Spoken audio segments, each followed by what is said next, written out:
Assalamualaikum warahmatullahi wabarakatuh. Perkenalkan, saya Dini Satrina, mahasiswi jurusan Kimia 2018 Universitas Syah Kuala. Di sini saya akan memberikan sedikit tutorial mengenai cara menginput data di SPSS versi 26. Sedikit mengenai SPSS, software ini merupakan software pengolah data yang umum digunakan untuk analisis statistika. Langsung saja ketika kita klik, SPSS ini akan menampilkan dua halaman. Halaman pertama yaitu dataset dan halaman kedua merupakan halaman output. Di halaman output ini kita akan mendapati luaran dari data yang telah kita input di dataset. Sehingga gunanya dataset ini untuk menginput dan mengolah data. Di dataset ini sendiri terdapat dua sheet. Sheet yang pertama itu data view, dan di sheet yang kedua variable view. Di variable view ini tempat kita menambahkan variabel. Kemudian setelah kita mempunyai variabel, bisa kita input data dari masing-masing variabel. Langsung saja kita akan coba menginput data di variable view. Yang pertama kita akan membuat variabel nama lengkap. Nah, di kolom nama ini kita tidak boleh menuliskan dengan spasi, tapi harus dengan singkatan. Bisa dengan underscore juga, atau titik dan sebagainya.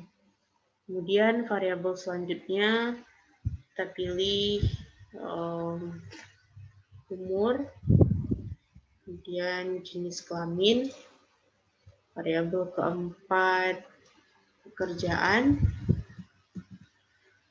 variabel kelima status perkawinan, dan variabel terakhir bisa kita pilih kewarganegaraan.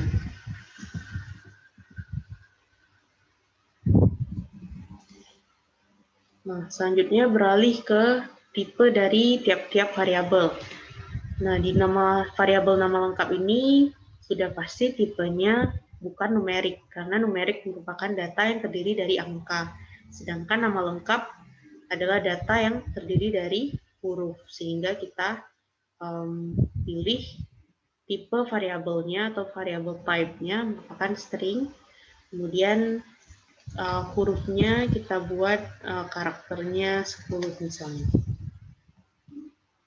Sama juga dengan umur merupakan numerik karena terdiri dari angka datanya, sedangkan jenis kelamin merupakan data string, pekerjaan juga data string, status perkawinan juga data string, kewarganegaraan juga merupakan data string. Nah, di sini ada desimal. Desimal ini tidak berlaku di variabel nama lengkap karena dia string. Di umur, karena umur kita bulat sehingga tidak perlu juga desimal. Nah, di label ini tempat kita menuliskan kepanjangan dari singkatan di nama variabel ini. Jadi bisa menggunakan huruf kapital dan bisa menggunakan spasi.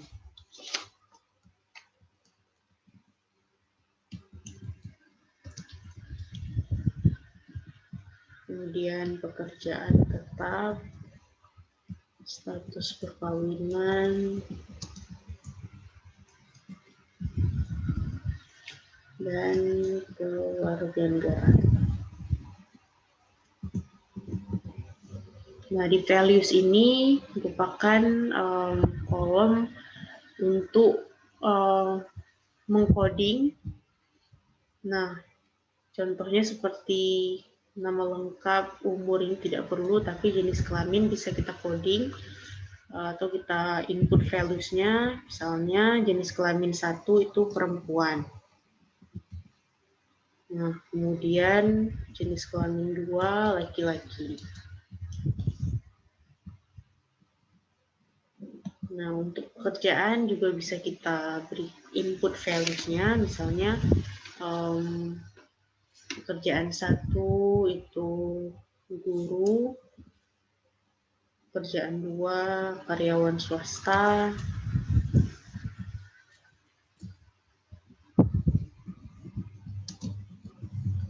dan pekerjaan ketiga wira swasta misalnya.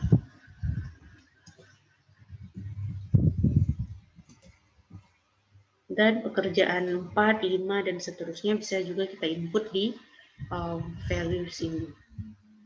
Selanjutnya untuk status perkawinan juga bisa kita input. 1, status perkawinannya kawin misalnya, dan yang kedua status perkawinannya itu tidak kawin.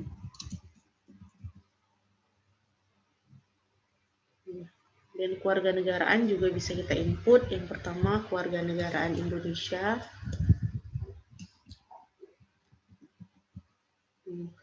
kewarganegaraan kedua asing, kewarganegaraan asing. Nah, selanjutnya measure. Di kolom measure ini kita menentukan jenis variabel kita itu termasuk data yang bisa diukur secara statistik atau tidak. Kalau nama lengkap ini tidak bisa diukur secara statistik, maka dia measure-nya nominal. Begitu juga dengan jenis kelamin, pekerjaan, status perkawinan, dan kewarganegaraan, semuanya merupakan data yang tidak bisa diukur secara statistik. Sedangkan umur, dia berupa angka, sehingga measure-nya kita buat scale, karena dia bisa diukur atau dianalisis secara statistik nantinya. Setelah kita memiliki 6 variabel ini, selanjutnya kita bisa beralih ke data view, di mana kita menginput data dari tiap-tiap variabel ini. Nah, contohnya nama lengkap Romi misalnya, kemudian Amel, Putri, Tony, dan Sonia. Nah, umurnya bisa kita input juga secara random. Putri,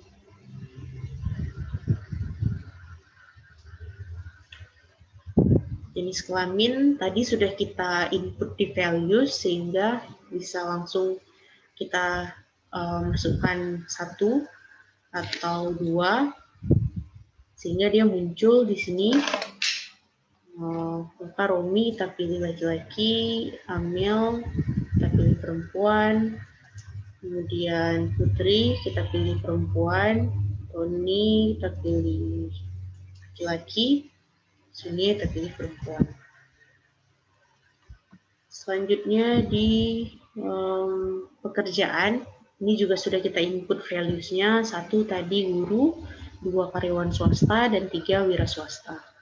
Romi kita pilih wira swasta misalnya, kemudian Amel guru, Putri guru, Tony karyawan swasta, dan Sonia wira swasta.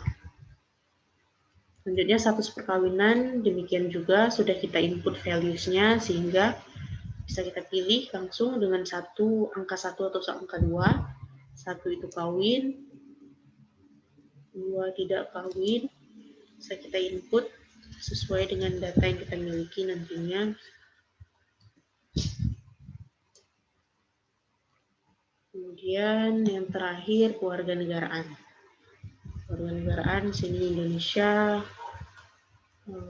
atau kita bisa pilih asing, sini Indonesia, Indonesia, sini Indonesia.